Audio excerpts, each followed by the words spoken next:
Este es un mensaje del pastor John MacArthur, traducido y predicado en español para el mundo de habla hispana. Vamos a comenzar un estudio en la Palabra de Dios en esta noche en Mateo capítulo 5 y quiero hablarle del tema de la clave de la felicidad, el único camino a la felicidad. Mateo capítulo 5.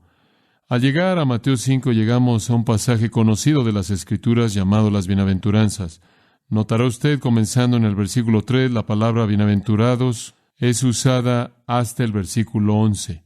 Estas son las bienaventuranzas, estas son las afirmaciones de bendición. Y quiero comenzar en esta noche simplemente al darle una especie de panorama, y después, comenzando el próximo día del Señor, veremos con mayor detalle a cada una de estas bienaventuranzas. Pero necesitamos tener el panorama de todo esto conforme se presenta frente a nosotros.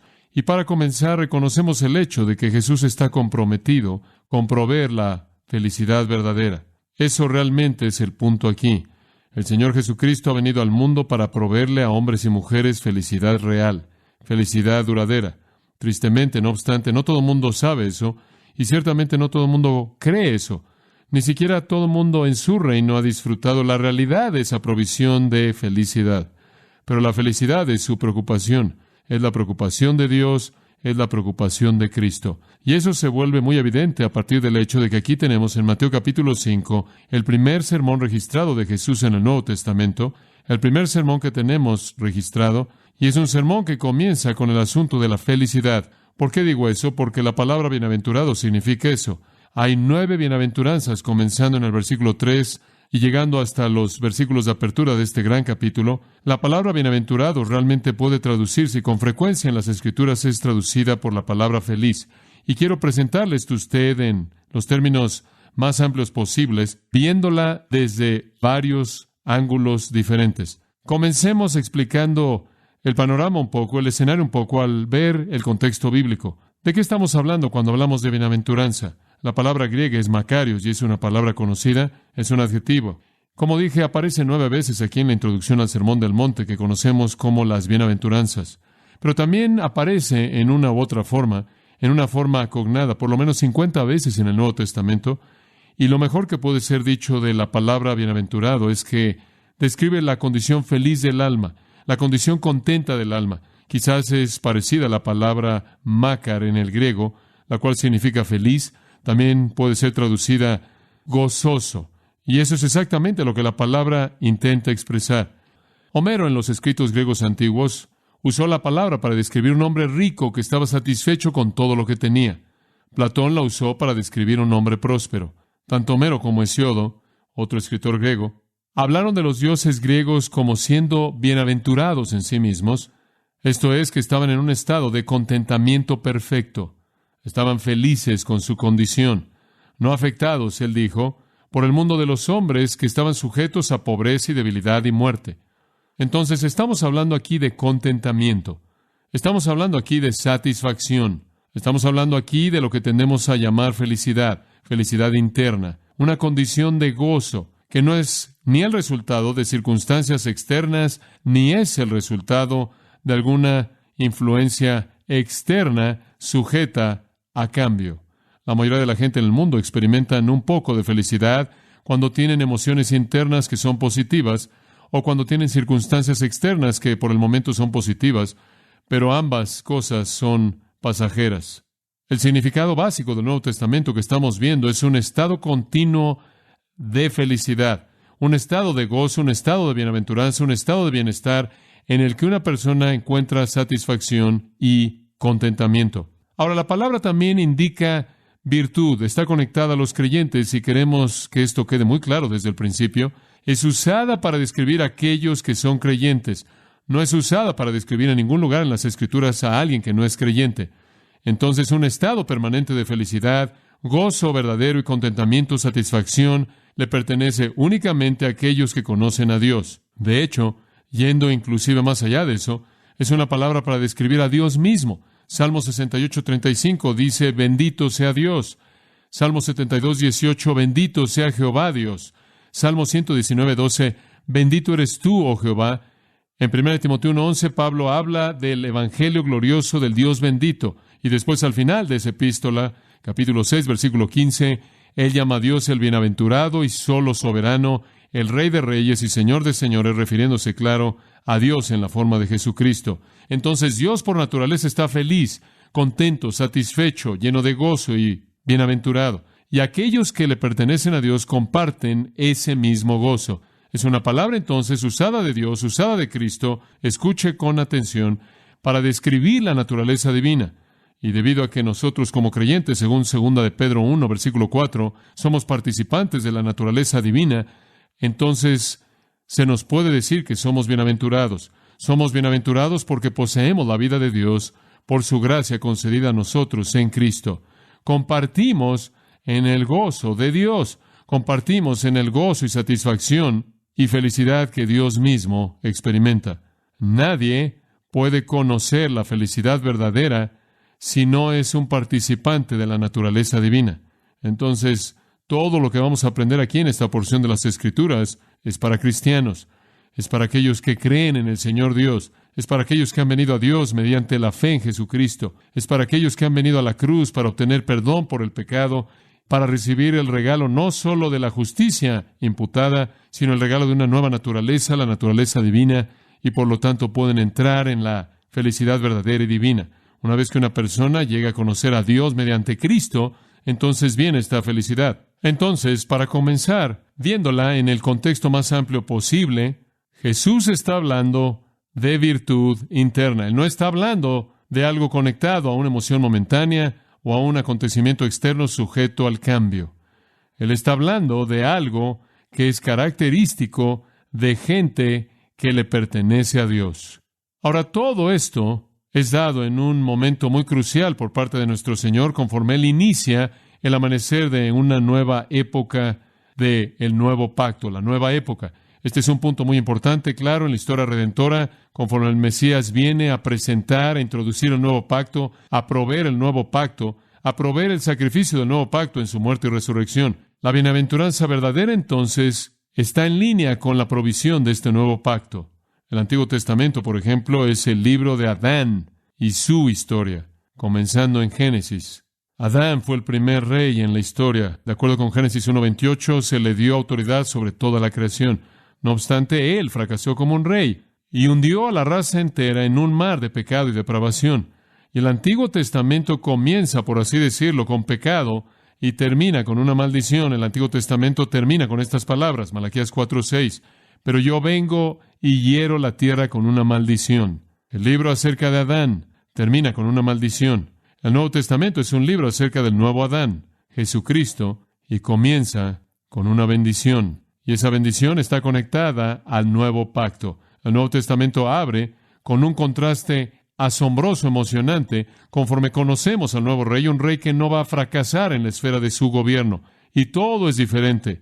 Y el mensaje es bienaventuranza. El primer Adán fue probado en un huerto hermoso y fracasó. El postrer Adán fue probado en un desierto peligroso y triunfó. El primer Adán fue un ladrón y él fue expulsado del paraíso. El postrer Adán se volvió un ladrón en la cruz y le dijo, hoy estarás conmigo en el paraíso. El libro de las generaciones de Adán termina con una maldición, pero el libro de las generaciones de Jesucristo, la cual es la manera en la que Mateo comienza, termina con una promesa, Apocalipsis 22:3, no habrá más maldición.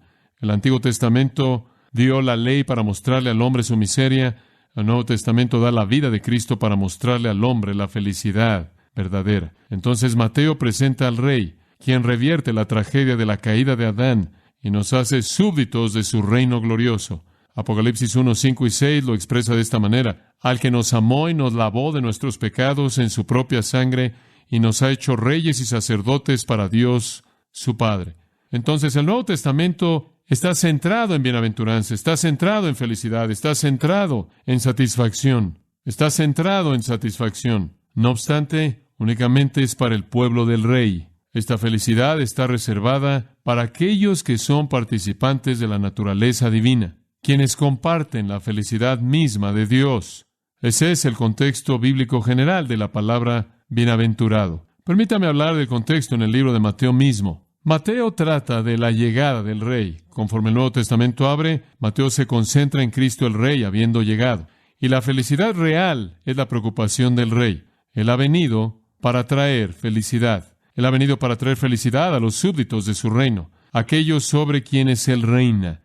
Ese es su propósito, traerles felicidad. Tengo que decir, no obstante, en este punto, que inclusive en medio de esta felicidad hay un retrato paradójico de la miseria. Todas las cualidades que constituyen la vida de felicidad real involucran algo de dolor, involucran algo de miseria, como lo veremos conforme avancemos a lo largo del estudio. Para la mayoría de la gente, no obstante, esto podría no tener sentido. Supongo que el mundo asume que la felicidad verdadera significa la ausencia de miseria y la ausencia de dolor, mientras que los creyentes entienden que la felicidad verdadera se encuentra en medio del dolor, en medio de la miseria. Todo cambió cuando Jesús trajo este tipo de felicidad. Como un escritor lo dijo, es como si Jesús se infiltró en el aparador grande de la vida y cambió todas las etiquetas de precios. Todos los libros de la felicidad no dicen esto, ni lo hicieron en el mundo del día de Jesús.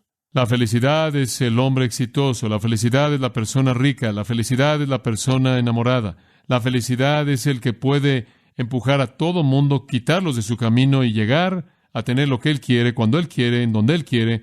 La felicidad es adquirir. Pero este no es el plan de Jesús, este no es el patrón de Jesús, este no es el tipo de felicidad que le pertenece a la naturaleza divina. Él no dice felices son los ricos aquí, Él no dice felices son los famosos, Él no dice felices son los nobles, Él no dice felices son los exitosos, Él dice felices son los pobres en espíritu, felices son los que lloran, felices son los mansos, humildes, felices son los hambrientos y sedientos, felices son los misericordiosos, felices son los puros de corazón, felices son los pacificadores, felices son los que son perseguidos, felices son los que son insultados.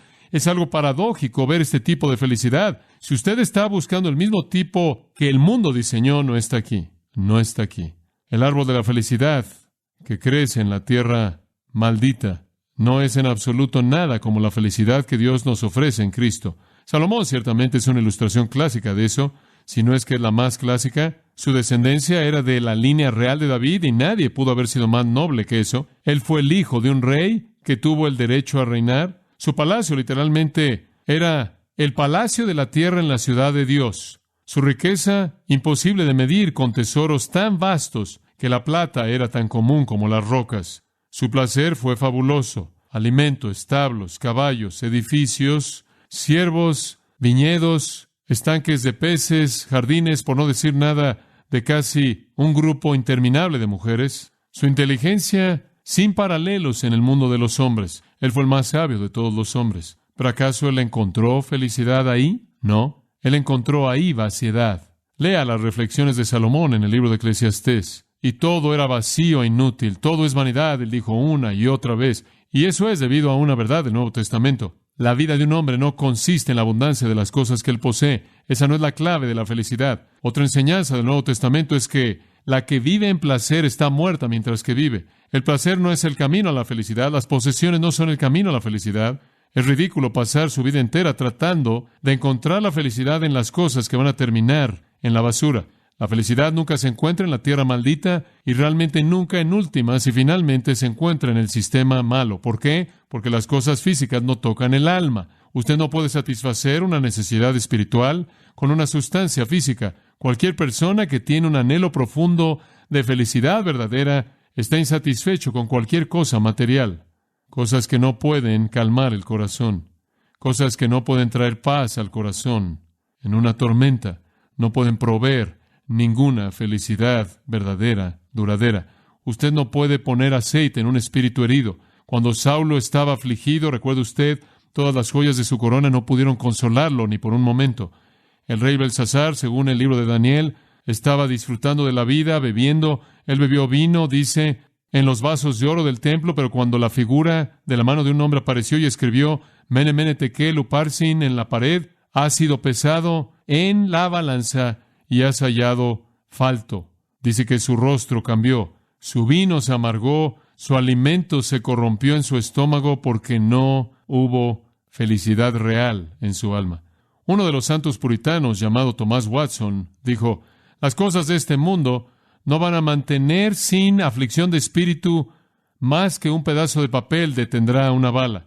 Los deleites mundanos tienen alas. Pueden ser comparados a un grupo de aves en el jardín que se quedan por un rato, pero cuando usted se acerca a ellos, vuelan.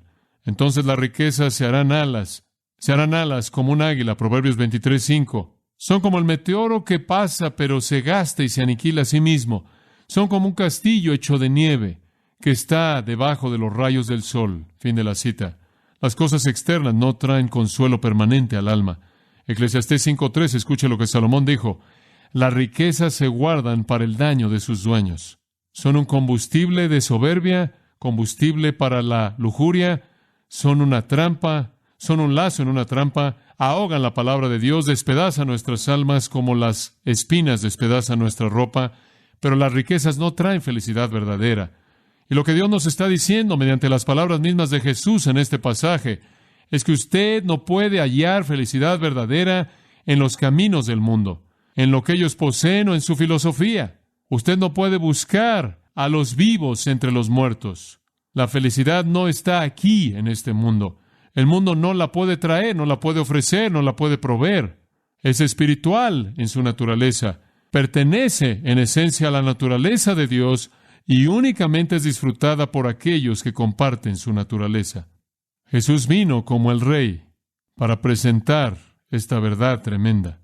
Él vino para presentar los principios de su reino, los cuales eran internos y espirituales. El problema con eso fue, como lo hemos visto con frecuencia en nuestros estudios del Nuevo Testamento, los judíos estaban buscando un reino político, estaban buscando un reino material. Realmente se vieron atraídos a Él cuando Él creó alimento para ellos. Estaban muy atraídos a Él cuando Él curó sus enfermedades y echó demonios fuera de ellos, cuando Él incrementó el estado de su bienestar físico, su condición terrenal. Pero cuando Él comenzó a penetrar sus corazones y hablar del hecho de que eran pecaminosos y estaban aislados de la vida de Dios y que necesitaban recibir la bendición que Dios da a aquellos que comparten su naturaleza, al reconocer sus pecados y arrepentirse delante de Él, ellos no recibieron eso con gusto. De hecho, en el Sermón del Monte aquí, el gran sermón de Jesús, que va del capítulo 5 hasta el final del capítulo 7, no hay ni siquiera una referencia que se hace a un asunto social, no se hace ni una referencia a aspectos políticos del reino. Los judíos estaban tan preocupados por eso, Jesús no. El énfasis está en ser, no en hacer. Está en ser. El énfasis del Sermón del Monte es lo que un hombre es y no lo que un hombre hace, o lo que un hombre tiene o lo que un hombre alcanza. Y todo eso fue verdad a lo largo del ministerio del Rey. Todos estaban queriendo oír acerca de lo que un hombre puede tener y lo que un hombre puede volverse y lo que un hombre puede poseer. Y Jesús únicamente quería hablar de lo que Él es. Esa es la razón por la que Él dijo: mi reino no es de este mundo. Entonces, la posición de los bienaventurados es la posición más exaltada, en la cual usted comparte la naturaleza misma de Dios y participa en su bienaventuranza. Pero es absolutamente antitética a todo en este mundo. Nada en absoluto en este mundo encaja en esa categoría. Este es un mundo material, terrenal, pasajero, y el suyo es un reino espiritual eterno. Ahora, el escenario religioso, en cierta manera, acentuaba el problema, porque Jesús estaba confrontando una sociedad de gente religiosa que pensaba que estaba bien en el interior. Muy bien, Jesús quiere hablar del interior. Estamos bien en el interior. Habían llegado a la convicción de que estaban viviendo la vida como Dios quería que la vivieran y que las cosas estaban bien con ellos. Ahora, la vida religiosa de Israel era bastante diversa. Supongo que usted podría dividirla en muchos grupos diferentes. Es sorprendente ver que eso está sucediendo en la actualidad. En 1948, cuando Israel se volvió una nación, la gran visión de David Ben-Gurión y otros arquitectos del Estado moderno de Israel fue que existiría este pueblo único, grande, glorioso, y que todos vendrían ahí, todo judío sobre la faz de la tierra encontraría un hogar en Israel, y vendrán de todos lados, vendrán de Rusia, vendrán de Europa Oriental y Europa Occidental, vendrán de Sudamérica, vendrán del continente americano aquí en el hemisferio occidental, vendrán de todos lados del globo a ese lugar, y todos vivirían en armonía y gozo con sus brazos unos sobre otros, en torno al mismo gran amor por su nación, la misma gran devoción nacional y étnica. Y la realidad del asunto es que aquí estamos en 1988 y hay facciones que no se pueden ni contar y están buscando matarse el uno al otro y la nación entera está en caos. Y en cierta manera así fue inclusive en el tiempo de Jesús. Había caos entre el pueblo judío porque estaban divididos en tantos grupos. Los grupos mejor conocidos fueron los fariseos, los saduceos, los escenos y los celotes. Los fariseos, que creían que la felicidad se encontraba en la tradición y el legalismo. Los saduceos, que creían que la felicidad se encontraba en el liberalismo y la filosofía. Los escenos, que creían que la felicidad se encontraba en la negación personal y la separación del mundo, eran los monjes, vivían en una especie de condiciones mínimas a la orilla del desierto en las cuevas. Los celotes eran los que asesinaban a los romanos cada vez que podían. Algunos de ellos llevaban dagas a donde quiera que iban, y cuando veían a un soldado romano, le cortaban la garganta. Los celotes creían que la felicidad se encontraba en derrocar a Roma. Entonces usted tenía estos grupos diferentes. Los fariseos creyendo que la felicidad se encontraba en el legalismo y la tradición. Los saduceos creyendo que se encontraba en el liberalismo, en siendo liberados de las leyes tradicionales antiguas y en la filosofía. Los escenos creyendo que la felicidad se encontraba mediante la negación personal y la separación del mundo, y entonces vivían en aislamiento como monjes. Y los celotes, que creían que la felicidad se encontraba en derrocar a Roma. Supongo que podríamos decir esto. Para los fariseos la felicidad significaba regresa. Eran la gente de la nostalgia. Querían regresar y aferrarse a las tradiciones. Para los saduceos la felicidad significaba avanza, modernízate, aléjate del pasado, liberalicémonos. Para los celotes la felicidad era sal, aislémonos. Y para los escenos más bien era sal, aislémonos. Para los celotes era ve en contra, rebelémonos, matemos, regresa, adelántate, sal, ve en contra. En toda dirección a la que apuntaban estaban tratando de encontrar felicidad verdadera. Los fariseos, al regresar a la ley y regresar a la tradición, rechazaron el presente y sacrificaron la realidad espiritual para aferrarse al pasado. Mataron a su Mesías para aferrarse al pasado. Los saduceos, al rechazar el pasado y al ir únicamente con el presente y su futuro, ignoraron al Mesías, quien era el cumplimiento de todas las profecías y tipos pasados. Los escenos, en su deseo de vivir de manera santa, les preocupó mucho la geografía, y para ellos la santidad tenía que ver en dónde vivió usted y el estilo de vida que usted vivía, no el corazón. Y los celotes estaban enredados en la violencia y también rechazaron el mensaje de Jesucristo. El punto que estoy tratando de explicar es que habían todos estos diferentes grupos religiosos y todos estaban buscando felicidad en alguna zona y nunca encontrándola, porque no está ahí, no está en la tradición, no está en la filosofía y en el pensamiento moderno, no está en la negación personal y en el aislamiento de la cultura, no está en el derrocamiento político. Y Jesús vino a la situación y dijo, la felicidad es, y dio a todos una dirección nueva para la respuesta al anhelo del corazón del hombre. Él literalmente desmanteló a todos esos grupos. A los fariseos y a los saduceos Él los confrontó regularmente. Los escenos y los celotes no son tanto un problema en el Nuevo Testamento, pero obviamente los escenos desaparecieron en su aislamiento, eventualmente dejaron de existir. Y los celotes quizás fueron en su mayoría matados por los romanos. En el 70 después de Cristo desaparecieron. Jesús trajo un camino totalmente diferente.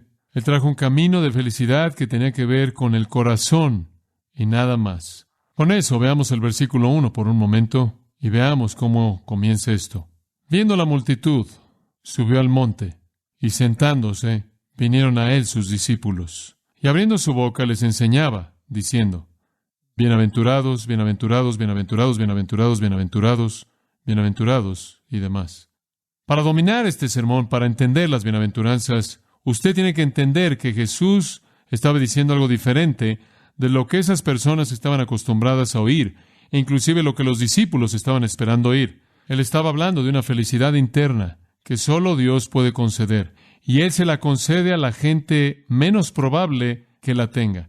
Aquellos que son pobres, tristes, mansos, hambrientos, sedientos, misericordiosos, puros de corazón y pacificadores, perseguidos e insultados. Y nadie habría preparado una lista como esa y habría dicho, aquí está el camino a la felicidad. Lo único que se necesita es un espíritu en bancarrota, tristeza, humildad, hambre y sed, misericordia, pureza, ser un pacificador, persecución y ser insultado. Ese es el camino a la felicidad real. Pero créame, Jesús fue en contra de la cultura en todo sentido. Dice en el versículo 1 que Él vio a las multitudes.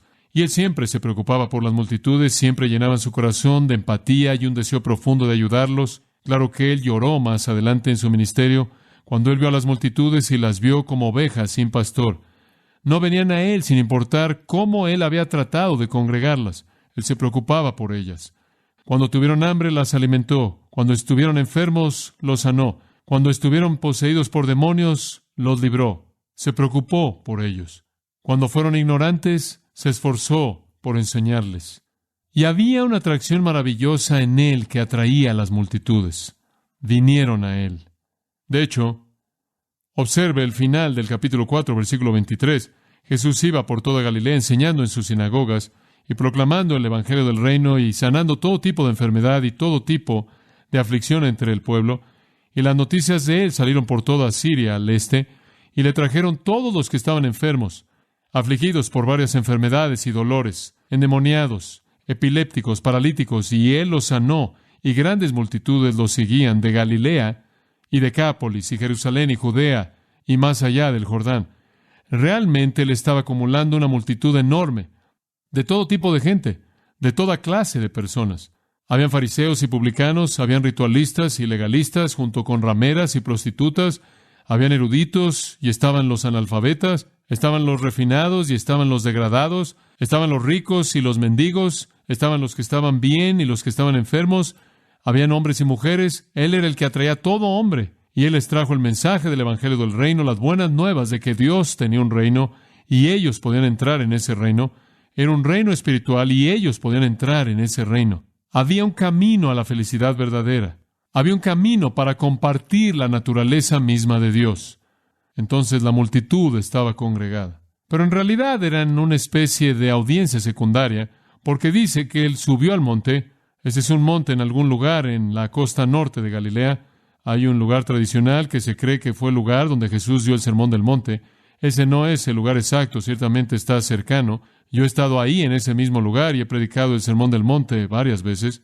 Es un lugar hermoso, hermoso, la inclinación del cual está tan elevada por encima del mar de Galilea, que usted ve hacia abajo, así es el lago hermoso que está abajo de usted y ve los campos que lo rodean a usted. Y Jesús estuvo ahí en el monte. Pero dice, y sentándose, esa era la posición de enseñanza que los rabinos siempre adoptaban, se sentaban.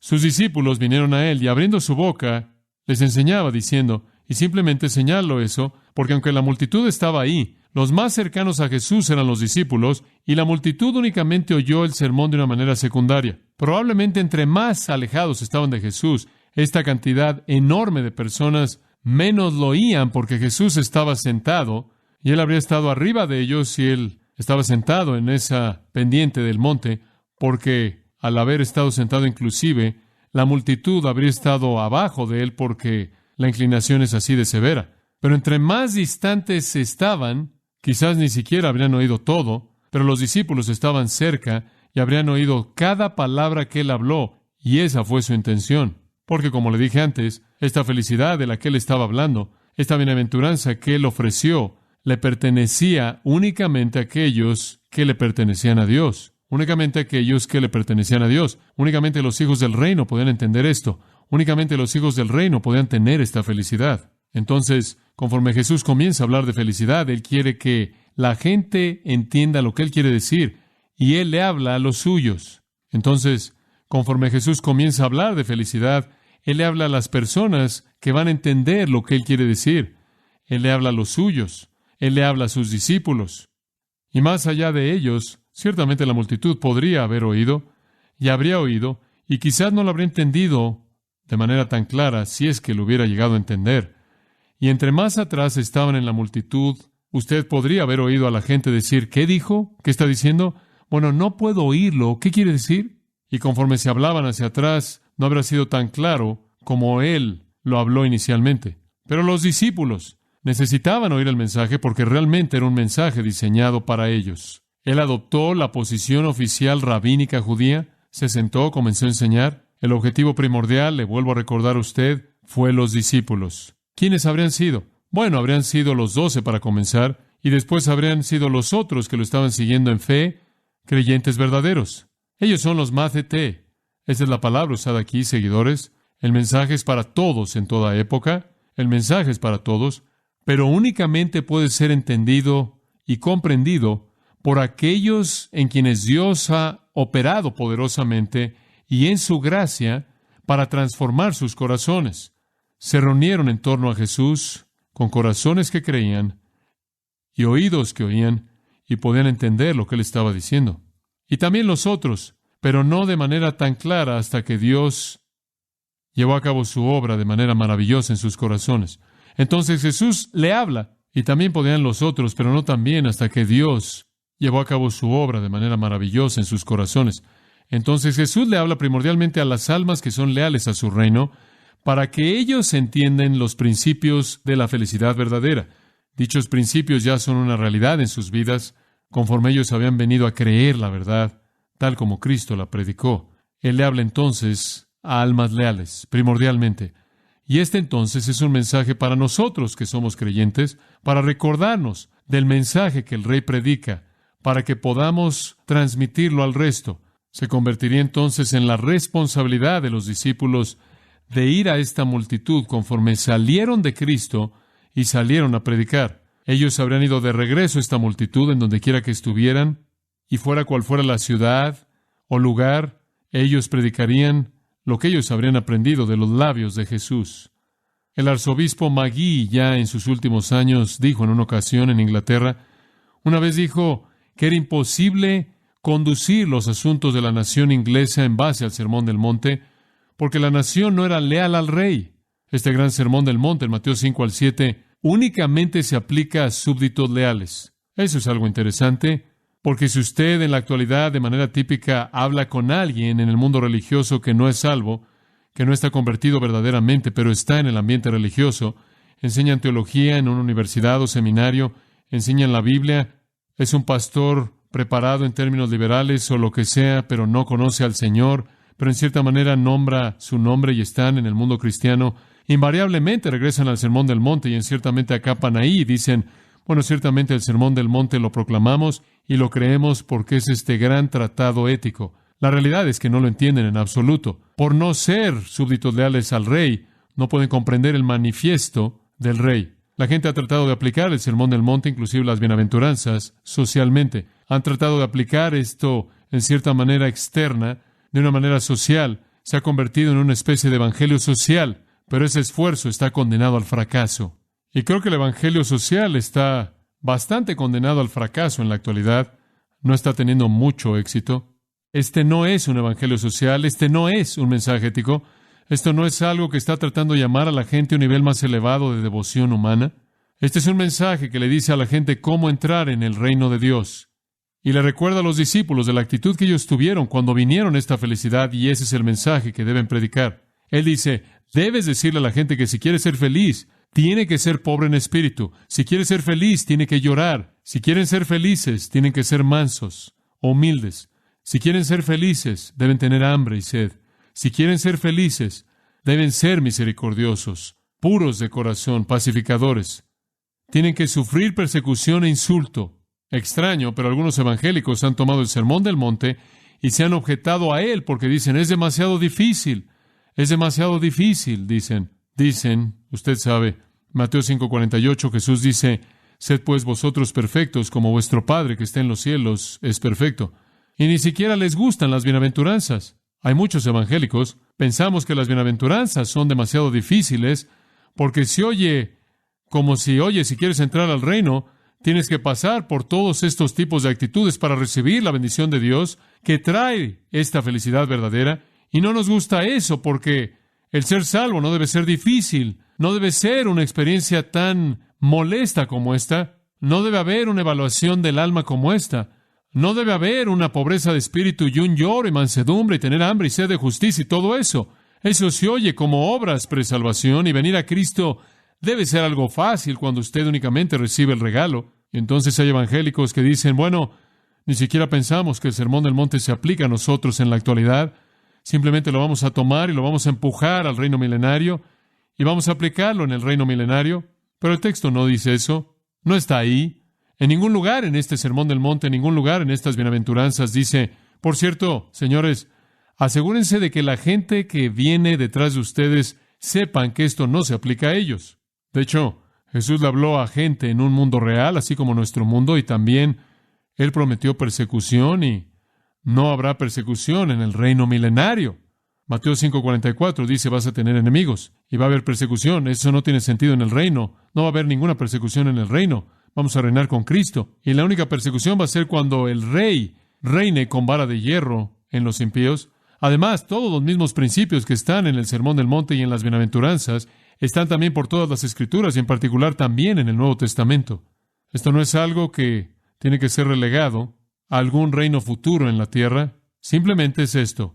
Jesús está enseñando los patrones de vida de los creyentes verdaderos. De eso trata el Sermón del Monte y comienza con las Bienaventuranzas, las cuales nos muestran que Dios diseña que seamos felices, y aquí está cómo entramos al reino en donde mora la felicidad. Comienza con las Bienaventuranzas porque ese es el punto de entrada, y después sigue con el resto del sermón para discutir la vida entre los ciudadanos del reino. Simplemente es un sermón tremendo, tremendo.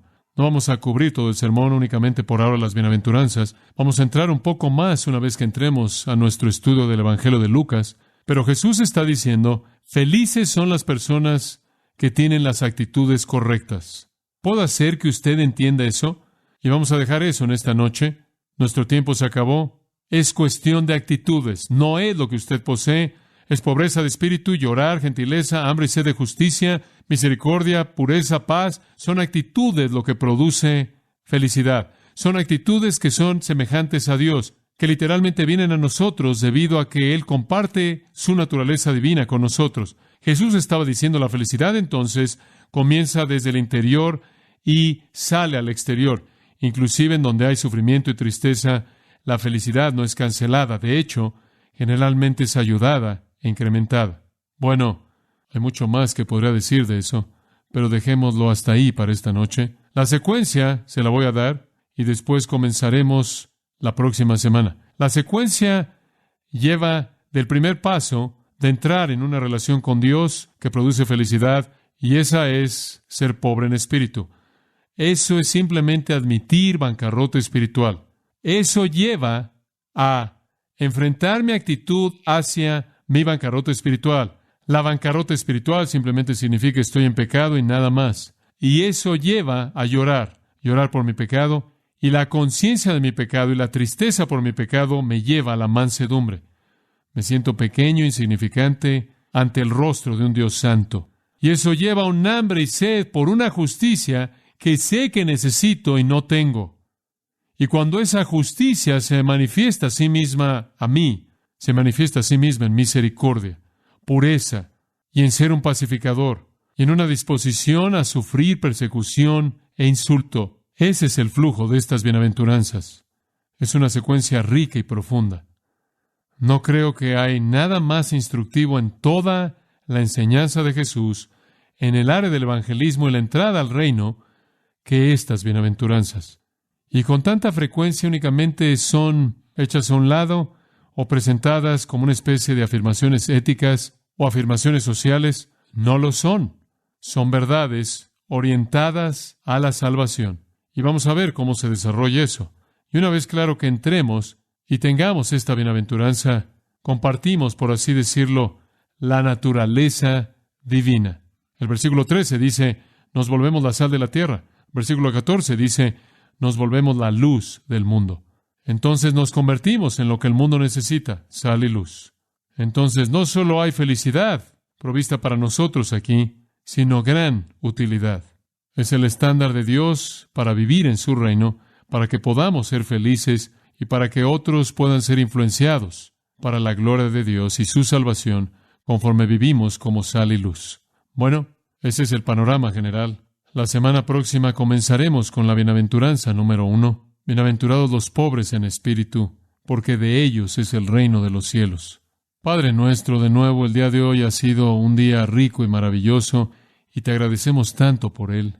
Ciertamente, tu palabra ha penetrado nuestros corazones y nos ha abierto de nuevo a un entendimiento fresco y nuevo de tu propia mente, tu naturaleza, tu voluntad, tu camino, el cual nos llama entonces a vivir de manera obediente, sumisa, a esa revelación. Hemos recibido mucho y tenemos la responsabilidad de responder en obediencia. Te damos gracias por la palabra, la promesa que tú has venido para traer felicidad, bienaventuranza, gozo, pero que viene en el matriz más raro para la mente humana de quebrantamiento, lloro, mansedumbre, hambre, sed, que es a partir de ese quebrantamiento y actitud de contrición llevada a cabo en nuestros corazones por la obra soberana, maravillosa del Espíritu Santo, que llegamos al lugar de arrepentimiento y abrazamos el Evangelio y entramos al reino, y de esta manera somos bendecidos. Te damos gracias por ese estado permanente de felicidad verdadera